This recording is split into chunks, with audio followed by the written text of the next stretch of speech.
Alright, so episode 2 was mostly about the origins of the bride. And now, ironically, even though the monster was upset that the bride and Victor fell in love, technically she's not called the blah, blah, blah. Let's try that again. Technically, she's called the Bride of Frankenstein, not Frankenstein's monster.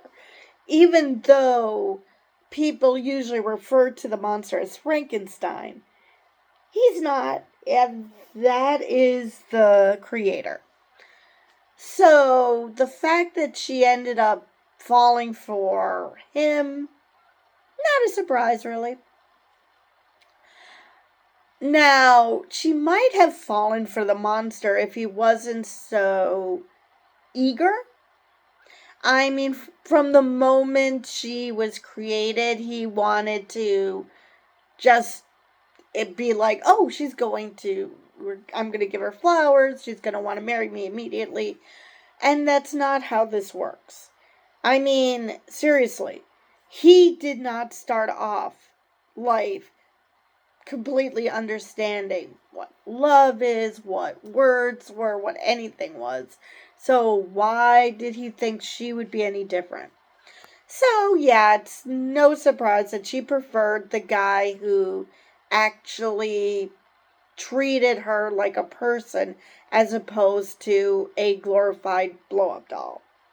Despite giving her flowers, that's basically what he did. It was like, oh, you were created so we would get married. Yeah, that's totally what women want to hear, that they're just there for a man's pleasure. Awesome. So, Nina finds the necklace only to be discovered. Well, it turns out the cab they were taking was one of the incels that was working for Cersei. And if you thought that Cersei actually cared about them, considering the way she reacted when one was hurtling towards her, yeah, no care in the world. They're just cannon fodder. So it looks like she's won, because she's defeated the bride. One of the incels broke Nina's fishbowl, so she's having problems breathing. So now the question is, who manages to get to the rescue first? The rest of the squad or Frankenstein's monster? Because he's on his way too. So maybe that's how he ends up with the group, because he helped save them, or he just won't go away, or he's just a hanger-on, won't go away because he finds out that that's where she is, and he just won't leave her alone. Because that's how it had been throughout history. Since 1831, he just kept following her around like some lovesick puppy. So, now we do get what I assume is supposed to be funny, a sex scene between Ileana and Flag, which I was just rolling my eyes at. And they waited for him to finish before they told him about the bride and Nina being gone. Now, what I'm confused about is I'm pretty sure he told Dr. Phosphorus that he doesn't actually have the power to detonate anything. That power is with Amanda Waller.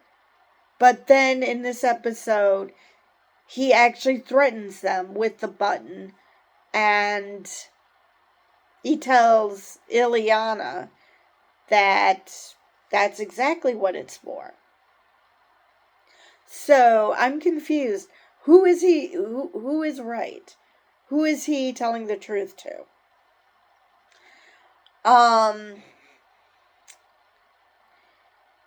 Let's see what else. So I was kind of disappointed that, not that Cersei got the jump on the bride, because she was doing just fine for the most part, until she used magic to turn her arms into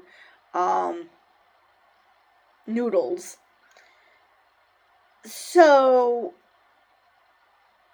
but Nina, what is she there for? I was actually hoping, because it was raining and there was this little puddle of water, that she would, I don't know, flip over a little bit so she could breathe that way. Maybe someone will find her and actually do that. It's like, okay, face planted into a puddle of water.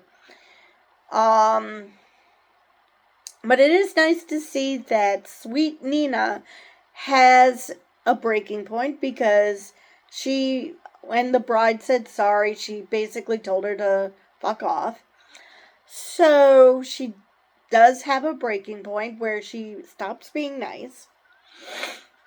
But yeah, I'm really curious if she's going to be helpful in a fight.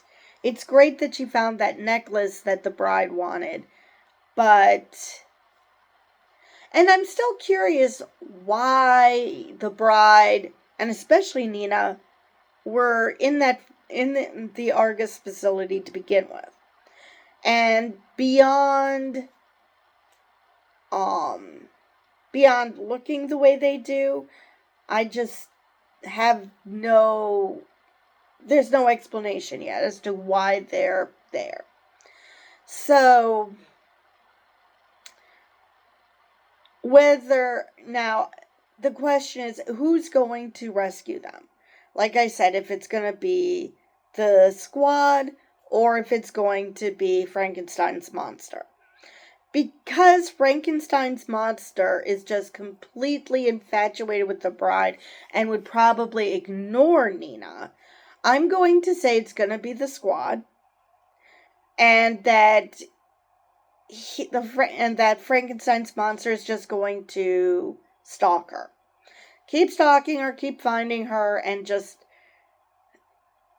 accidentally be part of the group and help out against Cersei because he wants to prove his love to the bride or something.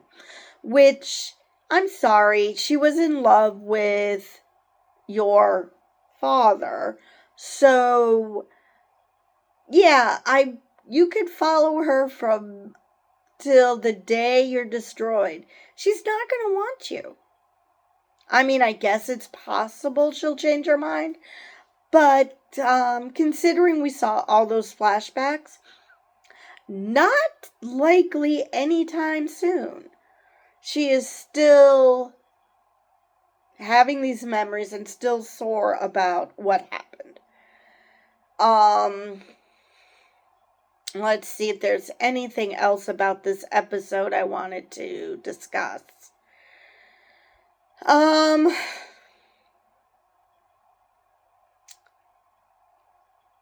I believe I've covered everything. It's going to be interesting to see what happens next. I'm still surprised that, well, the incel just broke her fishbowl, so it's not like he did any big heroics. But I'm really curious as to... So I was kind of upset that I was hoping that the women would take them down. But, no, that hasn't happened yet.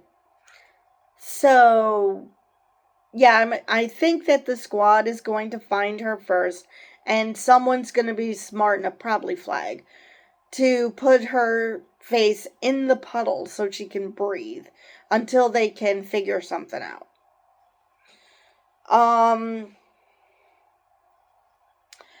Let's see how they're going to get the bride's arms back to normal. Don't know. Probably they'll have to reattach some new arms. Because I mean she was created by parts. So yeah. I That's pretty much all I have for this video. And with that, I will see you guys in the next one.